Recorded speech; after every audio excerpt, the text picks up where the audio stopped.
Pues que Rapé está atorado en el tráfico. Ah. Que no puede entrar a los estudios Churubusco, que hay un plantón aquí afuera o algo así. Uy, se va a retrasar la grabación de esto. ¿Y los invitados qué? Pues no sé, yo no los he visto. Igual tampoco pueden entrar. ¿Qué, te sentaron mal los chilaquiles o qué es ese ruido? No soy yo. Viene de allá afuera. Deja ver.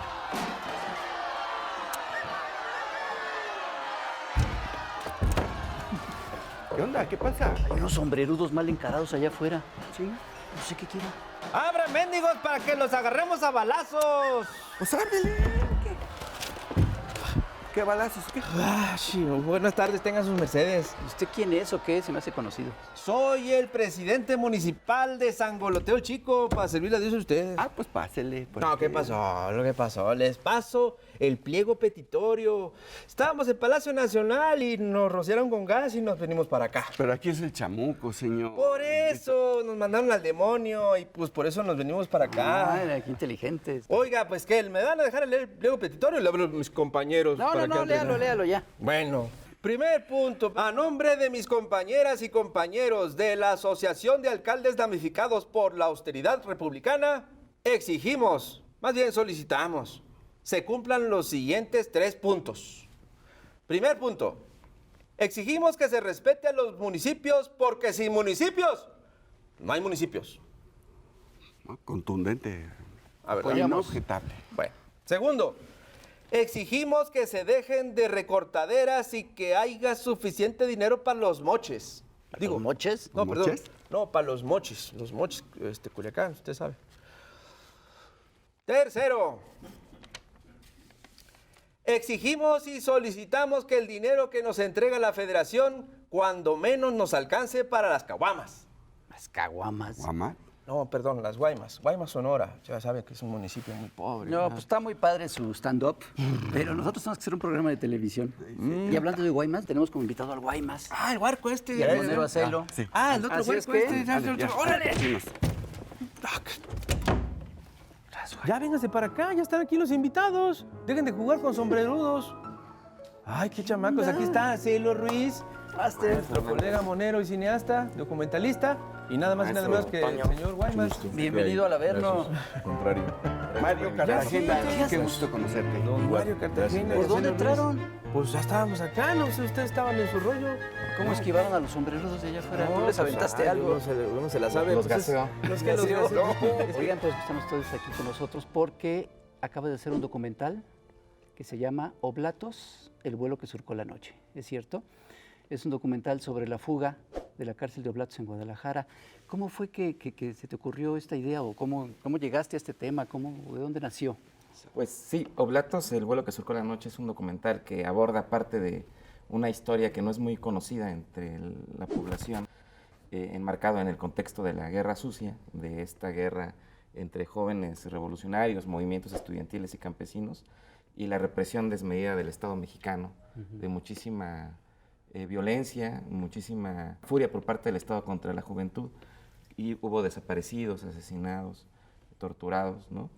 Y en ese contexto sucede una fuga de una prisión en Guadalajara. En la esquina de la penal de Oblatos está una sección de máxima seguridad que se llama El Rastro, y ahí estaban varios compañeros de la liga, entre ellos aquí presentes Mario Álvaro Cartagena López, alias El Guaymas.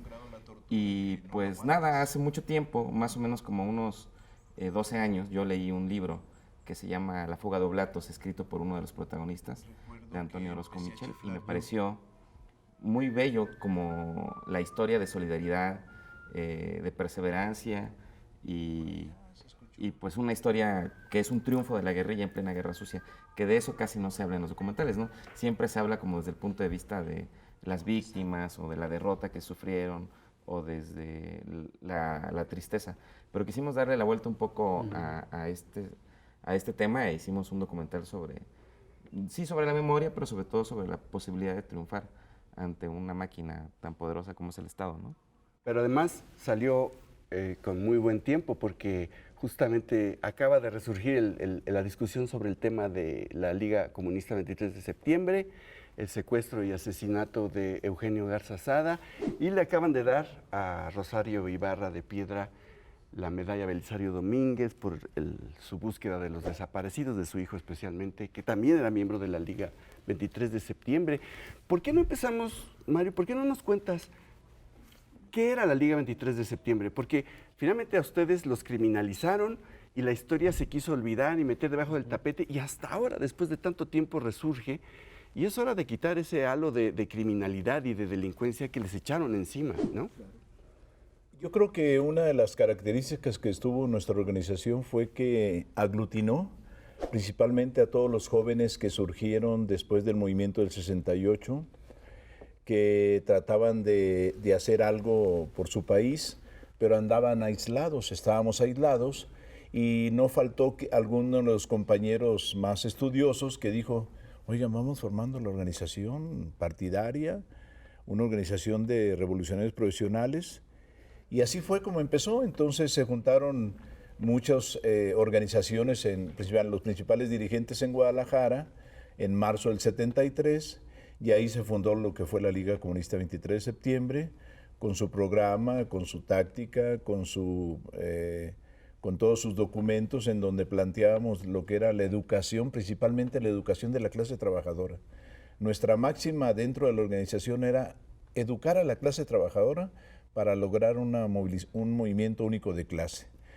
Y claro, las tareas secundarias, o lo que es lo mismo, las tareas militares, estaban como una cuestión secundaria, ¿no? Pero era muy importante también para poder conseguir recursos, para tener recursos, porque era un gasto elevado la manutención de muchos compañeros, ¿no? Y nuestro trabajo radicaba principalmente en ir a repartir propaganda. Yo siempre comento que era más fácil ir a un banco, tocar la puerta y sacar el dinero, que ir a una repartiza. Porque han de saber que muchas veces en las repartizas, cuando repartíamos el periódico Madera, con nuestro órgano de difusión de toda nuestra política, y tratábamos que con ese periodiquito, el Madera, íbamos a educar a la clase trabajadora, y nos íbamos a las fábricas, a las escuelas, a los campos agrícolas, y nos ponían a veces cuatros, ¿no? La policía política nos ponía cuatros o nos ponía cercos, y teníamos que armarnos, nos tuvimos que armar, porque pues al principio nosotros decíamos, ¿armarnos? ¿Pero por qué armarnos? Por la necesidad, ¿no? También el gobierno nos empezó a golpear, y fue necesario armarnos para poder trabajar, ¿no? Hay que poner una cosa en contexto, ¿no? Se llamaba Madera porque era en recuerdo del asalto al cuartel Madera en Chihuahua en 1965, que sucedió el 23 de septiembre, por eso el nombre de la Liga, ¿no es cierto? Así es. Yo creo que el nombre de Liga Comunista 23 de septiembre viene en primero por la Liga de Comunistas que formó allá don Carlitos, ¿no? Allá en Alemania. Y 23 de septiembre en honor de los compañeros que combatieron, que fue el primer operativo, se puede decir, de guerrillero, con una táctica y con una política independiente del gobierno, y con todo ese valor, ¿no?, de los compañeros para lograr conseguir se puede decir, golpear al Estado mexicano, ¿no? Y fue el asalto al cuartel Madera, en donde pues fue una momentánea derrota, en el sentido de que nos mataron a los principales dirigentes, casi a todos, ¿no? Tenemos que cortar tantito la conversación porque nos vamos a la sección de La Chamuca con Cintia Bolio. Ahorita regresamos.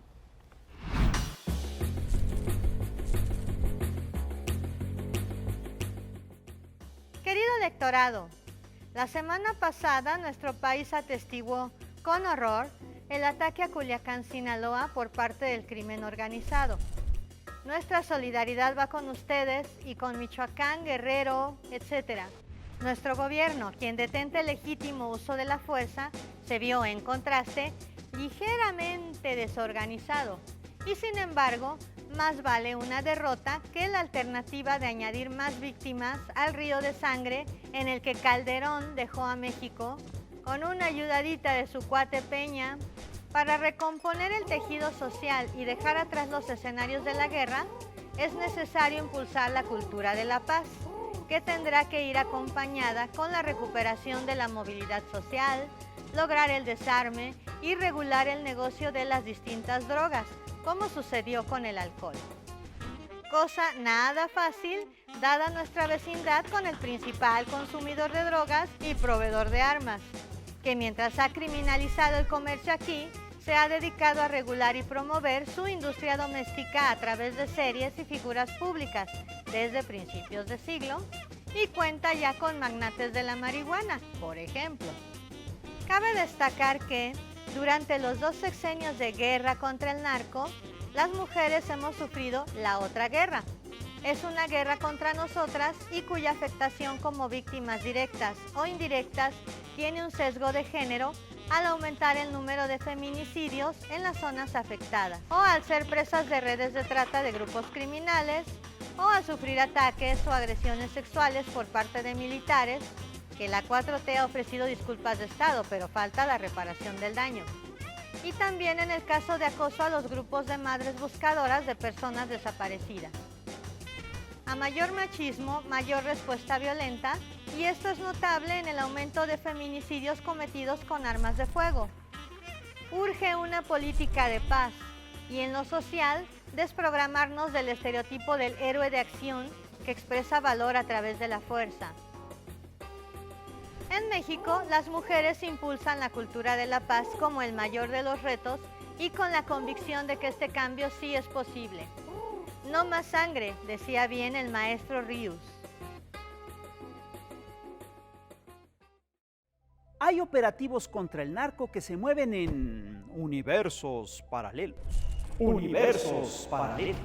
El 17 de octubre de 2019, López Obrador dio inicio a las obras del aeropuerto de Santa Lucía, en lo que muchos analistas vieron como una alianza del Ejecutivo con el Ejército.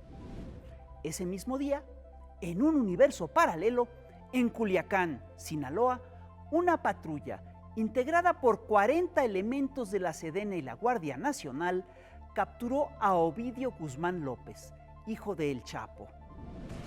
Las células armadas del cártel de Sinaloa lanzaron una violenta ofensiva para rescatar al detenido, incendiaron la ciudad y causaron terror en la población. Tras horas de enfrentamientos, dejando un saldo de 8 muertos, el gobierno liberó a Ovidio y las hostilidades cesaron. En todos los universos está claro que el operativo estuvo mal planeado y peor ejecutado. Puso en riesgo a la población y pudo desencadenar una guerra. Esto no debe repetirse. Hay que investigar los hechos, revisar la estrategia y la posible infiltración de las fuerzas del orden por la delincuencia. Lo sucedido en Culiacán plantea preguntas que se mueven en universos distintos. ¿Quién quería la detención de Ovidio? ¿México o Trump? Si el Ejecutivo no estaba enterado, ¿quién ordenó el operativo? ¿Qué papel jugó la DEA en esta historia? ¿No es la DEA la que suele localizar a los capos que Washington quiere detener? ¿Por qué se reunió Utam Dillon, el director de la DEA, con Quirino Ordaz, el gobernador priista de Sinaloa, un mes antes de estos hechos? ¿Qué acordaron en esa reunión? En nuestro universo conviene preguntar, ¿a quién le interesa provocar un conflicto entre el gobierno y el ejército? ¿No es verdad que varios analistas y la opinión pública señalaron que, en la guerra contra las drogas, Calderón favoreció y protegió al cártel de Sinaloa? ¿Ya olvidamos acaso que diversos testigos han dicho que Fox, Calderón y Peña recibieron dinero del cártel de Sinaloa? ¿Cómo explicar el silencio de Calderón sobre los hechos de Culiacán? Según el universo de la derecha mexicana, la liberación de Ovidio fue un error garrafal que muestra la ineptitud y debilidad del gobierno. Pero en otro universo, se trató de una decisión humanista que puso la vida de inocentes sobre el prestigio del Ejecutivo. Según el universo de la derecha, al presidente le faltaron pantalones. Este no fue el término que utilizaron. En otro universo, la decisión de liberar a Ovidio implicó mucho valor. Y hablando de otra cosa, en otro universo, el de la medicina tradicional, la cabeza debe mandar sobre la testosterona. Además, según la anatomía clásica, el cerebro y el corazón siempre deben ser más grandes que los testículos. Bueno, esa es la violencia que vivimos hoy en día, que no tiene nada que ver con la violencia de aquellos días de la Guerra Sucia, Esta es una violencia brutal, que además parece muy sin sentido, pero ustedes consideraron que la violencia era el camino para cambiar las cosas. ¿Sigues pensando en eso? ¿Que la vía armada sigue siendo viable? Pues en aquella época, voy a hablar para contextualizar la situación de todos, yo creo que nos envolvió esa marea revolucionaria que se dio a nivel latinoamericano, porque si analizamos todos los movimientos en América Latina, todos agarramos las armas, ¿no? Desde los Tupamaros, los compañeros del Salvador, Nicaragua. Bueno, y Cuba. Claro, porque pues nosotros queríamos repartir propaganda y repartirla normal como estudiantes y sin necesidad de armas.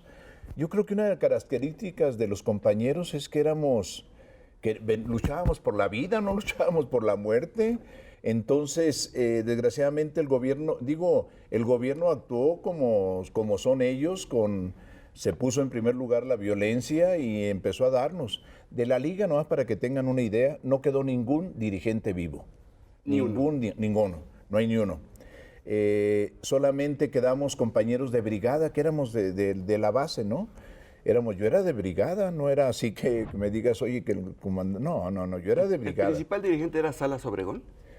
De los principales dirigentes, Salas Obregón, Raúl Ramos Zavala, Ignacio Olivares Torres, los hermanos Corral García, que fue un grupito como de 4 o 5 hermanos que se integraron a la organización. Y claro, yo creo que todos teníamos ¿cómo se dice? Una importancia dentro de la organización y nos cuidábamos a todos.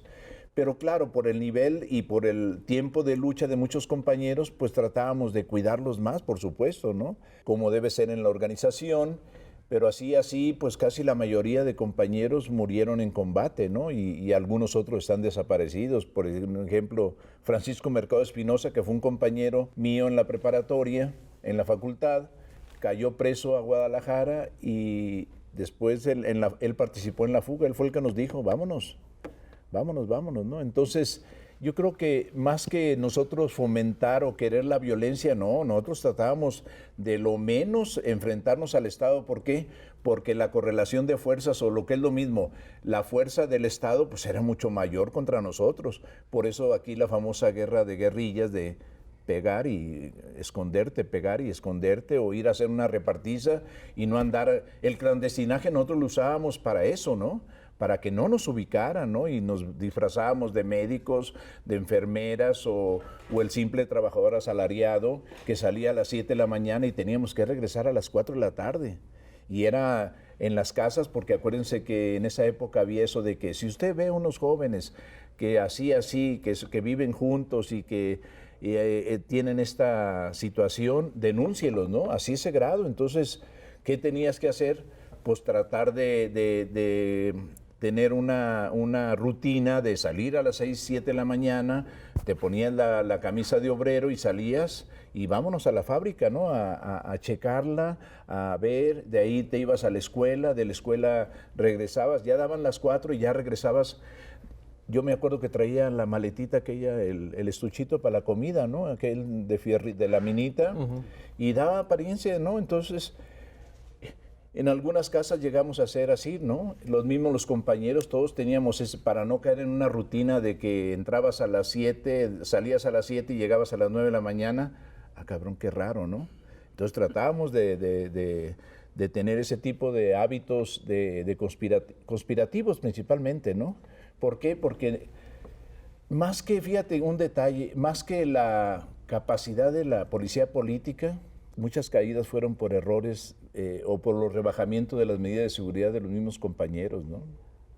Triste decirlo, pero así era, ¿no? Oye, Acelo, y volviendo a lo que es el documental, esta parte donde dices, nos dijeron, vámonos de la cárcel, ¿no? Tú leíste este libro, te llamó la atención, dijiste, voy a hacer un documental sobre esto, y empezaste a contactarlos a ellos. ¿Cómo fue este proceso? Pues la verdad es que con ellos no ha sido complicado, ¿no? Principalmente los dos protagonistas. De los 6 que se fugaron, 2 son los principales que llevan la historia. que es Guaymas y es Antonio Orozco Michel, porque ellos son muy generosos a la hora de dar su testimonio, ¿no?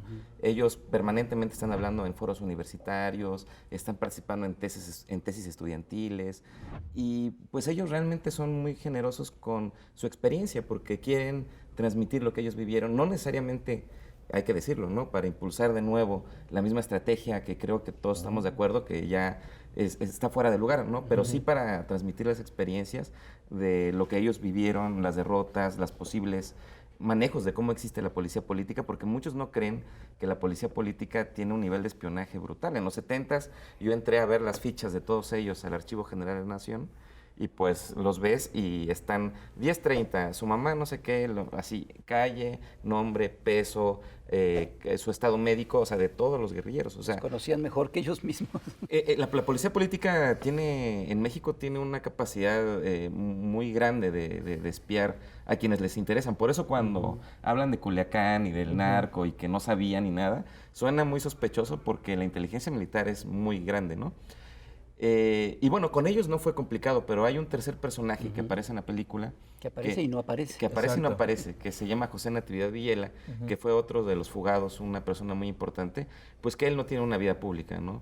No sé cómo se llama actualmente, no sé dónde vive.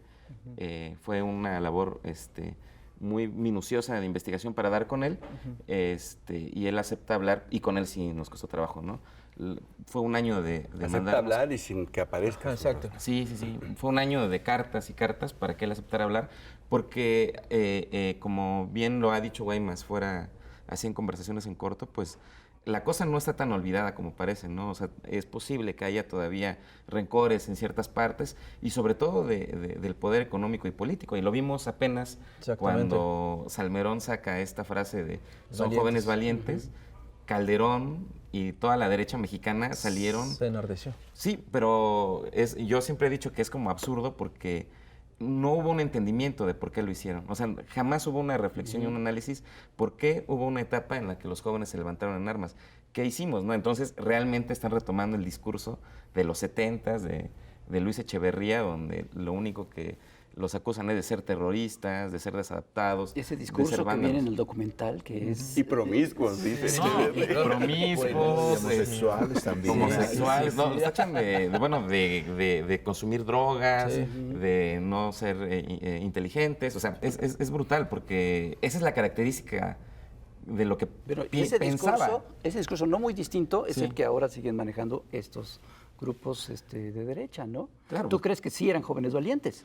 Pues eso es como un perogrullo. Obviamente, si pones en riesgo tu vida por luchar por algo, estés o no de acuerdo con ello, pues hay una valentía, porque pues aquí Guaymas no te dejará mentir, o sea, caer era morir en las torturas, y eso era un acto de valentía, cabrón. O sea, ¿quién ahora está dispuesto a arriesgar su vida por una causa colectiva? Yo creo que son muy pocos y son muy valientes los que lo hacen, ¿no? Aunque estemos o no de acuerdo con su lucha, pues. ¿Cuántos elementos llegó a tener la Liga 23 de septiembre? Yo creo que es un número, calcularlo así, nosotros en aquella época hablábamos de unos 600, 700 compañeros desaparecidos que eran de la organización, y yo creo que teníamos gastos muy fuertes, al grado tal que teníamos gastos hasta de 1 millón de pesos mensuales en aquella época. Pero más que el número, yo creo que fue la capacidad que tuvimos para tratar de educar a la clase trabajadora, que nos fue muy difícil, que no se logró todos los objetivos que queríamos, pero yo creo que como todos los movimientos revolucionarios, pues tienen sus pros y sus contras, pero yo creo que el arrojo, el valor que tuvo toda esa raza, que digo yo a veces, más que ser valientes, tuvimos llegamos a un grado de conciencia que tuvimos el valor para hacer las cosas, ¿no? Porque de repente si ahorita me dices, oye, Guaymas, a ver, vuelve a agarrar el arma o vuelve, ay, no, espérame, no, ya no le entro, ya lo que me pasó, el costo, pues realmente... Pues yo realmente a veces cuando me dicen, oye, Guaymas, pues sí, lograron recuperarme. Yo soy de los poquitos casos que han salido del campo militar número 1, ¿no? Ahí me recuperaron, me sacaron de las garras de la policía política, doña Rosario Ibarra, junto con mi madre. gracias a una, se puede decir, le llegaron 3,000 telegramas al gobierno de López Portillo exigiendo mi presentación de Amnistía Internacional. Si no llegan esos telegramas, el Guaymas fuera un desaparecido más, ¿no? Entonces, gracias a esa denuncia que hizo mi madre, se logró contactar con doña Rosario y le llegaron los telegramas al gobierno de López Portillo y dijeron, oigan, a ver, ¿este cabrón quién es? No, pues el Guaymas, pues preséntenlo, pero ya le cortamos la pata o ya se le cangrenó, porque se me cangrenó la pierna, tuve como 2-3 horas sin atención médica, y a la hora de que desperté, me acuerdo que me dijo un médico militar, oye, Guaymas, pues usted es valiente, sí señor, pues agárrese porque ahí le va, dígame qué me pasó, perdió su pierna, y todavía me acuerdo que le dije, ¿cuál?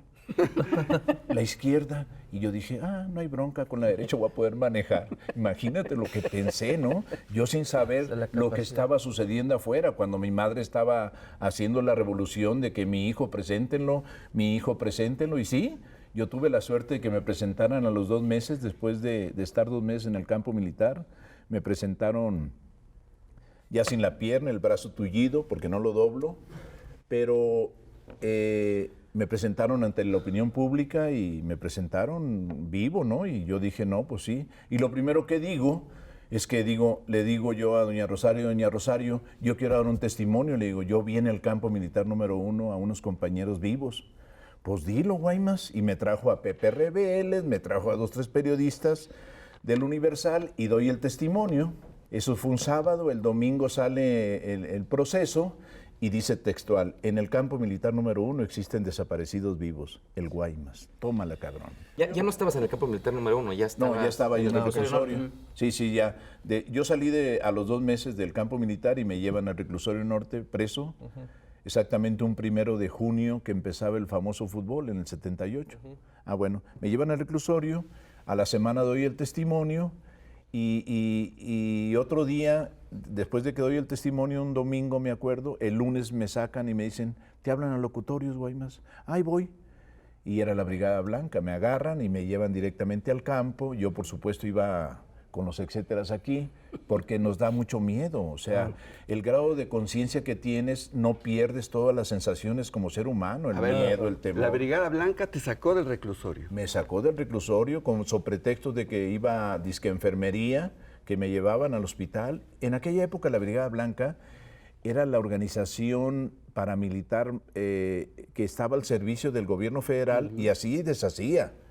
Nazar Haro, Salomón Tanús, Florentino Ventura, todos esos personajes eran así de, con permiso, nos vamos a llevar este personaje. Luis sí. de la Barrera.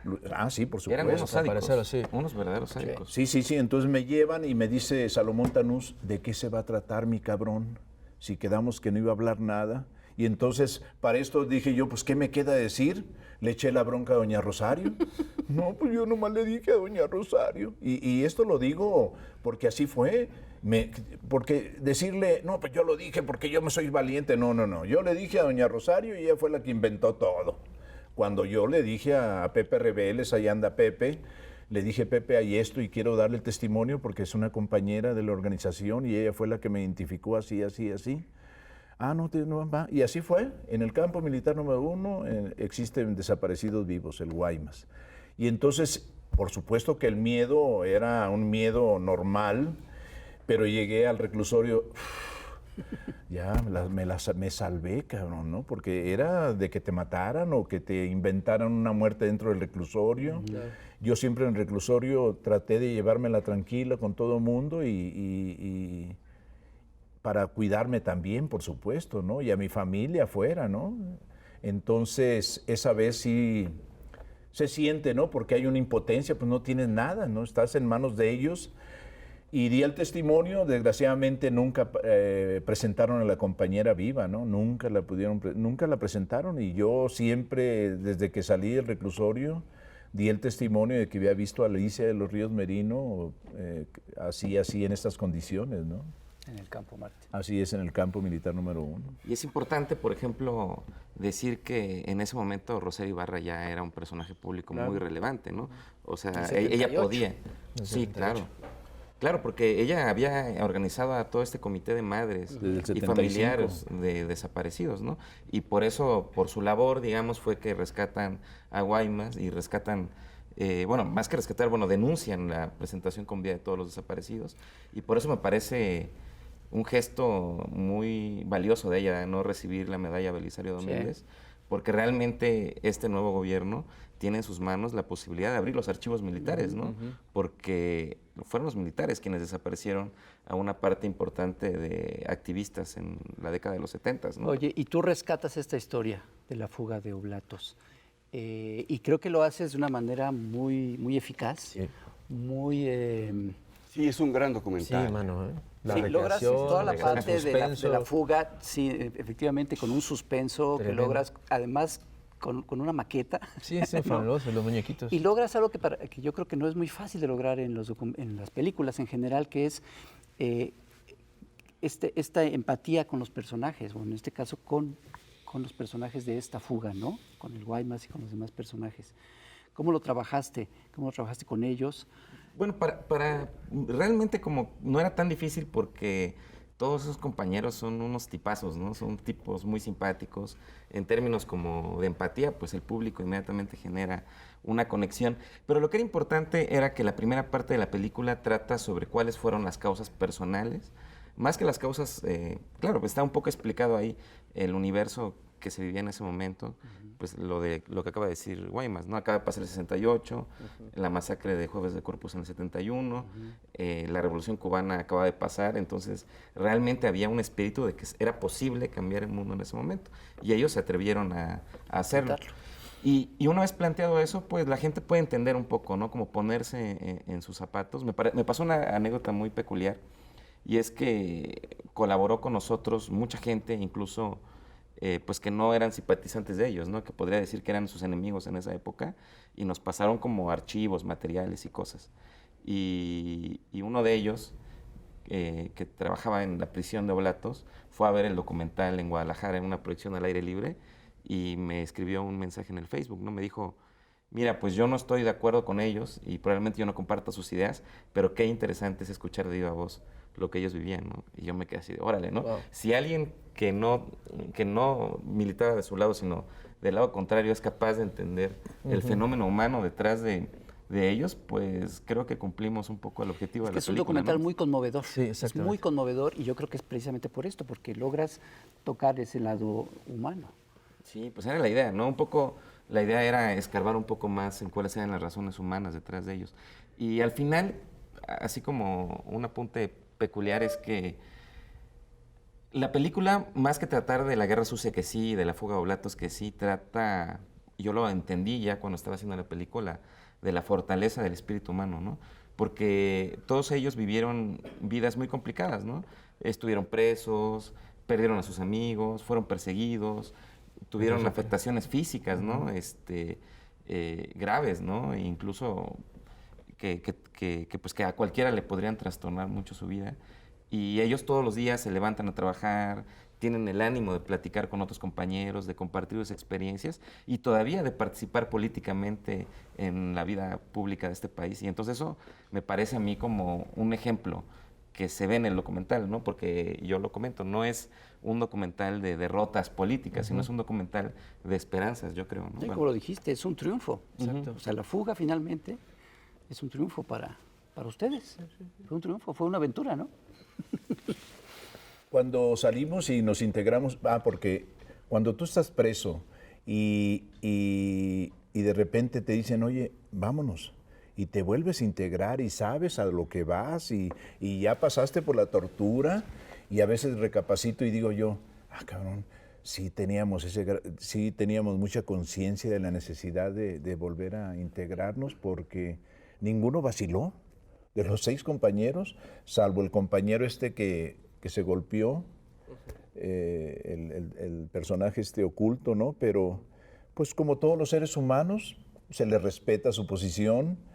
Lo que decía Mitchell, que no se le respeta es el grado de actitud que tuvo antes de la fuga, de que nos veíamos como nuestro comandante, aparte del Flaco y del Tenebras, que eran los principales dirigentes.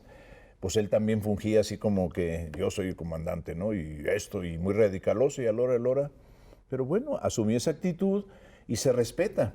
Pero yo creo que todos los compañeros teníamos ese grado de actitud de frente a la vida, de querer, de luchar por el bien común de todos y de, más que arriesgarnos, yo creo que no pensábamos en eso.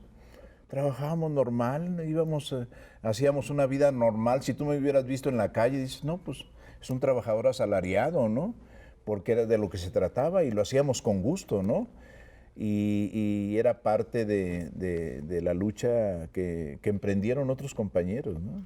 Oye, la Liga 23 de septiembre, bueno, se le criminalizó, se le persiguió, se exterminó, se les hizo aparecer como delincuentes y las acciones más visibles, al fin y al cabo, eran los secuestros, los asaltos bancarios, etcétera. Pero hay todo un trabajo que tú has mencionado, del que se habla menos, que es la concientización, ¿no? Las visitas a las fábricas, crear conciencia de clase con los trabajadores, etcétera. Todo un trabajo de ideologización y preparación de la gente que no es armado, es mucho más sofisticado y es algo además a lo que la izquierda renunció desde hace mucho. También lo hizo el Partido Comunista, pero ya después de cuando se institucionalizó la izquierda, dejó de ser clandestina, los partidos de izquierda abandonaron la formación y por eso se convirtieron en natas burocráticas que se pelean entre sí, como pasa hoy en día con Morena, como pasó con el PRD, etcétera. ¿Puedes platicarnos de ese trabajo? El trabajo principal dentro de la organización, ejemplo, éramos una brigada de 5 compañeros, 2 compañeras y 3. Leíamos el periódico Madera, ejemplo, el 24, y normalmente fuimos la única organización que logró repartir, yo digo que miles de periódicos mensualmente o cada 2 meses, según el trabajo en cada región, pero llegamos hasta 58 periódicos. Tú dices 58 números, que no es tan fácil así. Yo creo que no hay ninguna organización de aquella época que haya repartido, ¿qué te gusta? 15 a nivel nacional, ¿no? Entonces nosotros logramos eso porque era nuestra principal actividad, la cuestión de educación y organización. Entonces el trabajo diario era ir a las fábricas, estar checando las fábricas, algunos compañeros, los más jóvenes, iban a las escuelas, y no era reclutar por reclutar, no. Por eso a veces digo yo que era muy difícil que se metiera alguien a la organización como policía política, Eso ¿no? te iba a preguntar. Sí. Había infiltrados. Sí, no. Era dificilísimo. ¿Por qué? Porque tú en una escuela, ejemplo, tenías que tener cierta actividad y cierta historia política que no era tan fácil, ¿no? Y aparte el solo hecho de hablar un compañero de la 2-3 contra un obrero, y si tú eras policía política, pues empezabas pues no era tan fácil, ¿no? ¿Por qué? Pues más que el miedo, yo creo que nos ganamos un respeto porque no fuimos vacilantes, no fuimos así blandengues. Yo creo que una de las características de mucha raza murieron con una firmeza absoluta, ¿no? Creíamos y creían en el movimiento, y hubo compañeros que murieron en las torturas, ¿no? Otros compañeros murieron en enfrentamientos, y yo recuerdo allá por el 76, cuando recién salí, que se dieron una serie de hechos así de muertes de compañeros, que le digo a un compañero, al Maestroca, era uno de los hermanos Corral, no recuerdo bien su nombre, Corral, le decíamos el Maestroca, y le digo, Maestroca, ¿por qué mejor no nos dejamos agarrar vivos? Le digo, porque fíjese que pues estamos cayendo muchos, le digo, y está cabrón. Y me dice, compañero, si yo supiera que la clase en el poder me va a dejar vivo, por supuesto que me dejo agarrar vivo, pero nos van a matar en torturas.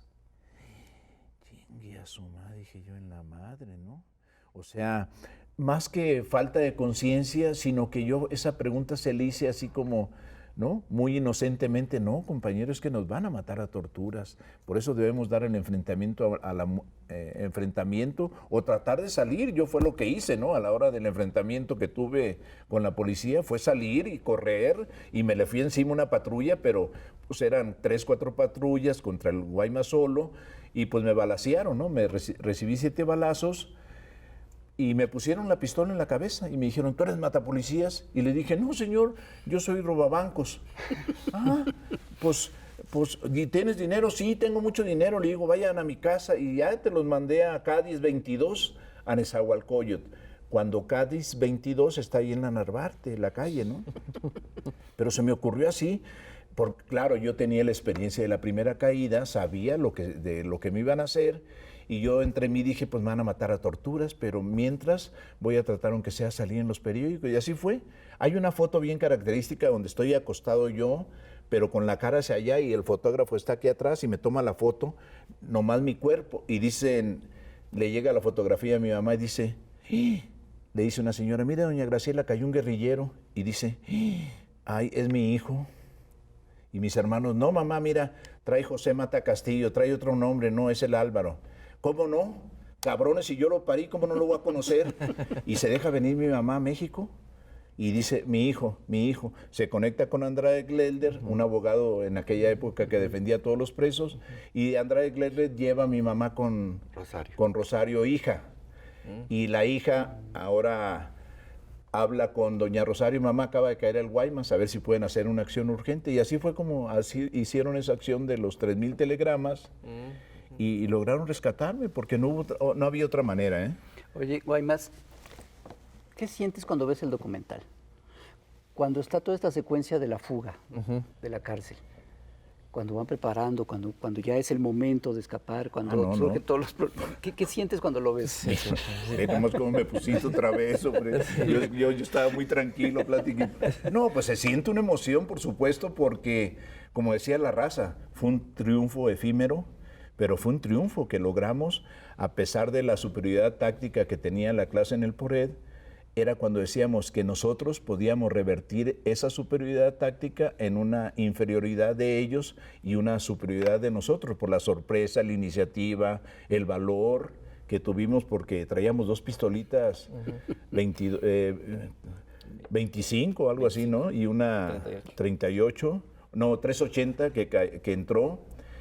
Entonces, pues, pero traíamos esas ganas, ¿no? Y el valor. Ahora que veo la película, pues sí, te emocionas porque dices, tú ve todo lo que pasamos. ¿Vuelves a sentir lo que sentiste en ese momento? Sí, por supuesto, sí. Es muy chistoso porque cuando estamos en las proyecciones, en los festivales, Guaymas no puede evitar citar los diálogos, ponerse a cantar. Entonces, es ver la película con comentarios de Guaymas. Con música en vivo. O la otra, esa de... El jilguero. Y yo hasta la canto, ¿no? Entonces, pero sí, te emociona, por supuesto. Y yo creo que este es un homenaje principalmente a toda esa raza, ¿no? Que desgraciadamente quedó en el olvido, que doña Rosario le dio mucha vida a muchos compañeros que cayeron y que están actualmente desaparecidos. Y más que por eso, a veces digo yo que llevar una vida digna de trabajo y de honestidad es difícil, ¿eh? No, porque yo me las pasé los primeros años de Caín, pero tuve la suerte de encontrarme una compañera muy trabajadora, pues que hasta la fecha ya andamos los dos, ¿no? Y seguimos jalando con todos los hijos y los nietos y mantener en alto, ¿no? Principalmente esa bandera de trabajo, de honestidad que tuvo toda esa raza, ¿no? Que participó y que muchos murieron y otros están desaparecidos. Oye, Mario, ¿qué le podrías decir a todas las nuevas generaciones que están enardecidas en las calles y hacen y quieren alzar su voz y buscan un cambio? Yo creo que, fíjate que a veces yo comento con mis hijos, tengo 4 varones, y uno de ellos participa directamente en el Comité del 68, siempre trabajó con Raúl Álvarez Garín, y yo creo que es el mayorcito de mis hijos, salvo otro mayor que está en Guadalajara, pero él, Romeo se llama, ha participado y ahí me da un gusto porque a veces pensaba yo, ay, con un hijo que me salga bueno de toda esta bola de bandidos que tuve, tengo 8 hijos, tuve 8 hijos, decía yo, ya me doy, ¿no? No, pues, ¿qué crees? Todos me salieron bien buenos, o sea, a menos mi mujer y yo les inyectamos que no sean indiferentes ante los problemas sociales. Y yo creo que ya es una ganancia, ¿no? Porque como está ahorita la juventud así de que muchos andamos en otras cosas o andamos en los aparatitos, no, mis hijos andan trabajando y tengo 2 médicos, 2 abogadas, un economista, Romeo, y ahí andan trabajando honestamente, ¿no? Entonces yo creo que eso no tiene precio porque a menos no falta quien me dice, oye, Guaymas, tu hijo Romeo es un... No, le digo, pero así es, le digo, pues trae eso, ¿no? El trabajo, la honestidad, y yo creo que con eso más que suficiente se siente uno, honra muchas veces la lucha de muchos compañeros, ¿no? Oye, se lo dices que han ido a varios festivales. Le ha ido muy bien al documental, ya recibió varios premios. Cuéntanos Sí, un pues poquito. la película la estrenamos en el Festival Internacional de Cine en Guadalajara en marzo. Nos ganamos, para mí, un premio maravilloso, que es el premio del público, porque compitió contra películas de ficción y películas documentales y de otros países, y hubo una expectativa muy grande. La verdad es que jugamos en casa, los hechos sucedieron en Guadalajara, pero el Foro UDG, que tiene 450 lugares, lo atascamos. Había gente que se quedó afuera. Fue muy interesante porque generalmente los festivales de cine, pues las figuras son el director, el productor, ¿no? Pero acabando el docu, se le fueron encima a Guaymas y a Toño y querían que les firmaran libretas, y alguien por ahí llevaba pósters que había impreso así en su casa. Entonces fue muy lindo. Y a partir de eso, pues entonces estuvo en algunos festivales como el Documenta Querétaro, el DocsMX. Recientemente ganó un premio de mejor documental en la Gran Fiesta del Cine Mexicano. En Morelia, que pasó hace unos días, ganamos un premio de la prensa mejor documental, el Guerrero de la Prensa mejor documental. Y creo que más que los premios, lo importante es que conectamos con el público y estamos buscando la manera de que este documental pueda ser visto masivamente, ¿no? O sea, es lo que nos interesa, porque creemos que es una historia que vale mucho la pena. Próximamente estaremos en Colima, en el Festival de Zanate, en Cholula, y por ahí estará en Oaxaca. ¿Estreno comercial? Estamos trabajando, o sea, queremos, ojalá sea posible el próximo año, hacer un estreno comercial. Nos gustaría no nada más llegar a los circuitos culturales clásicos, claro, ¿no? Sino llegar a la gente. Porque creo que es un documental que a la gente le puede interesar. Oye, ¿y plataformas digitales? También andamos contactando a quienes toman las decisiones a ver quién se quiere aventar la exhibición de la película, ¿no? Universidades, imagínate. Sí. No, la película nos han estado pidiendo mucho, ¿no? En universidades, en escuelas, en colectivos. La gente quiere verla, pero nosotros tenemos que esperar a lograr el estreno, ¿no? Porque creemos que una película tiene que tener un espacio de película, claro, ¿no? Como tienen otras películas gringas, ¿no? Otras películas que cooptan hoy el mercado. La nuestra nos gustaría que compitiera con es un buen momento para los documentales, ¿no? Yo siento que tiene ya varios años en que los documentales están logrando por fin un espacio dentro de los cines y en cineclubs y cine comercial también, pues. Sí, por supuesto. Yo creo que el documental mexicano, digo, no es porque yo haya hecho un documental, pero tiene cierto poder y tiene cierto rigor y tiene una buena visibilidad y es muy bien aceptada por el público. Entonces ya está cambiando un poco la concepción de que el documental es aburrido, es monográfico, es explicativo, sino también puede haber grandes historias, drama, ¿no? Entretenimiento ahí. ¿Qué otras historias crees que son importantes de contar con respecto a esta situación de estos jóvenes valientes? Pues mira, yo tengo una teoría. Yo creo que los gringos, hablando abiertamente, han logrado explotar sus mitos al máximo, ¿no? Entonces todo el tiempo sacan películas hasta de los que son sus propios enemigos, ¿no? De Malcolm X, de Martin Luther King, o sea, de todo hacen películas. Y yo creo que en México tenemos que voltear a ver nuestro pasado, porque en las historias estas de los compañeros que lucharon, no solamente de la Liga, ¿no? Hay muchos grupos armados y no armados en la historia contemporánea. Hay grandes historias, ¿no? Y yo creo que hay que retomarlas, porque podemos generar muy buenas películas a partir de ello, ¿no? Ahora estamos trabajando en otra película, una historia muy peculiar que sucedió en el 68, que es una historia tangencial, pero que también es una historia muy importante y maravillosa, ¿no? ¿Nos puedes adelantar algo?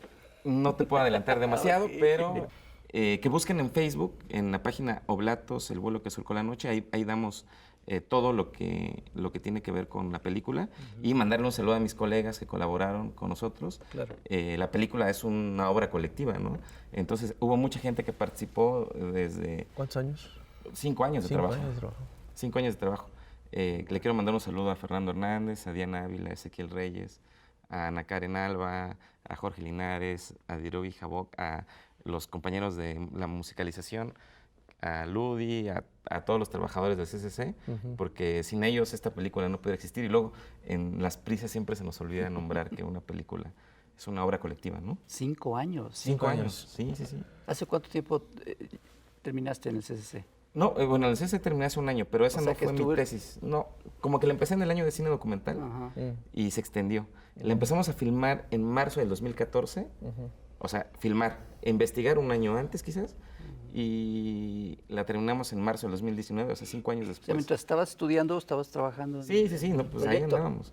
Guaymas te contará, pero había cosas que ellos no habían visto, de archivos y cosas que nosotros encontramos para la película, ¿no? Bueno, que los compañeros y todos encontramos. Felicidades. Sí, señor. No. Sí. Yo quiero seguirte preguntando cosas. Sí, porque yo también. eres un personaje histórico Sin y duda. una fuente de historia reciente, aunque esté oculta y esté disimulada. Yo quiero preguntarte una cosa, Mario. ¿Qué crees que pasó con los desaparecidos? Como por ejemplo el hijo de Rosario Ibarra y muchos otros. ¿Qué crees que pasó con ellos? ¿Dónde están? Yo creo que, mira, eso es una pregunta que desde hace mucho tiempo nos hemos hecho todas las madres, todos los compañeros, las esposas e hijas, ahora hijas de compañeros desaparecidos. Nosotros podemos decir, y esto es un problema a nivel latinoamericano, saben que solamente en América Latina pasó la desaparición política, o lo que es lo mismo, la desaparición forzada. En América Latina fue el único que se dio, porque en las Europas no. En las Europas los grupos guerrilleros los combatieron. En España sí, en España con el franquismo sí. Bueno, pero yo me refiero a esta época moderna. En el franquismo, por supuesto, lo mismo en la época hitleriana, cuánta gente no desaparecieron, ¿no? Y directamente a los hornos o a la muerte. Y en este caso, la desaparición de muchos compañeros, por eso decía esa frase, ¿no? O ese comentario de que debemos dar la lucha a la muerte, hasta la muerte, ¿no? Porque muchas veces la policía política podía matarnos en las torturas, ¿no? En el caso mío, pues no me pudieron hacer más porque pues yo iba con 7 balazos. Si yo no doy el enfrentamiento a la hora de que me dicen no te muevas, me hubieran hecho picadillo, ¿no? Yo estoy seguro que me hubieran hecho picadillo. Hubo casos en donde unos compañeros llegaron a una cita y los acribillaron a los 3, ¿no? A las 2 compañeras y al compañero. Las 2 compañeras iban embarazadas. Una compañera mía iba con 6 meses de embarazo y otra compañera, la compañera del Bolche, iba con 3 meses de embarazo y las 2 las asesinaron ahí en el enfrentamiento, ¿no? Entonces, ese grado de violencia que ejerció el Estado hacia la organización fue una violencia tal que, pues decíamos, pues prefiero morir en la muerte, prefiero morir, darle el enfrentamiento, ¿no? Más que saber, ahora, nosotros no podemos decir, es que a los compañeros los mataron en las torturas. ¿Por qué? Porque casi le estoy diciendo al Estado, no, pues ya entrégamelo. No, el Estado se los llevó vivos, por eso el reclamo de las madres es, queremos saber qué pasó con nuestros compañeros, ¿no? Que nos digan, la última fue eso, ¿no? ¿Qué pasó con nuestros compañeros? Ustedes se los llevaron vivos, pero que el Estado nos diga qué pasó con ellos, ¿no? Yo no puedo decirte, no, pues es que la táctica, algunas, bueno, lo han dicho los mismos militares, ¿no? Los famosos vuelos de la muerte, ¿no? En donde agarraban a 3, 4 compañeros, les inyectaban alguna cosa así para medio dormirlos y con alguna piedra, no sé, algunas cosas pesadas los aventaban al mar, ¿no? Pero esas cosas sucedieron en América Latina, en muchos países como principalmente Argentina, los famosos... Chile también, ¿no? En Chile también, por supuesto, en El Salvador. Pero aquí en México hemos sabido de algunos casos, ¿pero qué? ¿Quién lo hizo? Por eso la demanda es esa, ¿no? ¿Dónde están nuestros compañeros, no? Ningún miembro de la Dirección Federal de Seguridad, la Brigada Blanca, ningún militar, por supuesto, jamás ha sido procesado por ninguna de estas cosas. Así es, ninguno. Hasta A pesar de no. que se dice que intentó en el sexenio de Fox, pero pues nada más decir. No, pero fue- ni uno solo rindió cuentas. Ninguno, y hasta la fecha, ¿no? O sea, ninguno ha dicho, pues, o no ha habido una denuncia, a pesar de todas las denuncias que ha habido de la desaparición de muchos compañeros, hasta ahorita no ha habido un castigo a todos los culpables de aquella época, ¿no? Yo creo que este sexenio es esa gran oportunidad, ¿no? Pero ya están muertos. O sea, Nazararo, Luis de la No, Barrera. no, bueno, pero de todas maneras recuperar la verdad es una... sí, es exacto. una- Bueno, Responsabilizar. Luis Echeverría sigue vivo. Deslindar responsabilidades. Es un decir. Es un mito. Es lo que se dice por San Jerónimo. Pero ese sexenio yo creo que es la oportunidad de sacar a relucir la verdad. O sea, Pues sí. estamos seguros que en los archivos militares están Eso esos datos. Porque nosotros cuando entramos al Archivo General de la Nación a investigar, porque era algo peculiar que me gustaría hacer un apunte, ellos no grababan sus cumpleaños o sus navidades, o sea, no había nada de ellos, no había imágenes de ellos. Los únicos que había en esa época eran de archivos policíacos. Entonces, cuando entramos a ver los archivos policíacos que están aquí en el Palacio de Lecumberri, en el Archivo General de la Nación, Ahí estaba en su Navidad. pues ahí estaban sus fotos de ellos, sus datos, todos estos informes de espionaje que tenían sobre ellos, y por eso se sabe que algunos de ellos, las últimas veces que se les vio vivos, fue en manos de la policía. El caso de Francisco Mercado Espinosa, que fue uno de los fugados, está su fotografía, está cuando ingresa a la prisión, pero ya no está nada más, ¿no? Entonces por eso se sabe que fue la policía quien lo desapareció. Y también debería de estar en los informes secretos del ejército qué pasó con ellos. Alguna clave deben de tener. Yo dudo que esa información se haya diluido porque pues, son instituciones, tienen que mantener pues, en sus archivos los informes, ¿no? Ay, pues ojalá que llegue el día en que se puedan abrir esos cajones, ¿no? Pero pues también ya llegó la hora de despedirnos. Lamentamos mucho. Muchas porque está muy gracias. buena la ¿No plática. has pensado escribir un libro de tu vida? Mi problema ha sido, yo creo que, fíjate que ahora mi hijo me dice, oye papá, ya, escríbele, pero lo que a veces no se preguntan ellos es, oye, eran 8 hijos, son 8 hijos, les di entre yo y mi mujer, hasta ahora hace 20 años tengo un trabajo estable, yo durante 20 años no tuve un trabajo estable así como el que tienen ustedes cada quincena, que rayan, etcétera, etcétera. Yo hasta ahora, hace 20 años, conseguí un trabajito así te platicaba eso de las horas extras, ¿no? Uy, qué rico, ¿no? Ay, pues voy a seguir trabajando horas extras, ¿no? Pero al principio, lo que fue del 82 al 2000, que fueron 18 años, pues fue de talacha de diario, y entre carpintero, fontanero, pintor, etcétera, etcétera. Y yo tenía que llevar el chivito y ¿a qué horas podía escribir? Si lo que quería yo era trabajar, ¿no? Sí. Ahorita ya me puedo dar el lujo de poder y yo creo que sí. En eso estoy ya, porque mis hijos aparte ya me están apretando un poco. Papá, puedes escribir, ya puedes escribir. Y sí, en eso ando. Y Sería por supuesto, una gran Sí, aportación. Pues sí. exactamente. Por supuesto, Hay que sí. registrar. Historia moderna, sí, claro. Hay que Así es. registrar la historia. Oigan, pues muchas gracias No, que al hayan contrario. venido. Les agradecemos, en verdad. Antes de acabar, yo sí quiero decir una cosa, que el Guaymas y sus compañeros de la Liga 23 de septiembre sí eran unos jóvenes valientes, les guste o no les guste. Hablaste como Echeverría.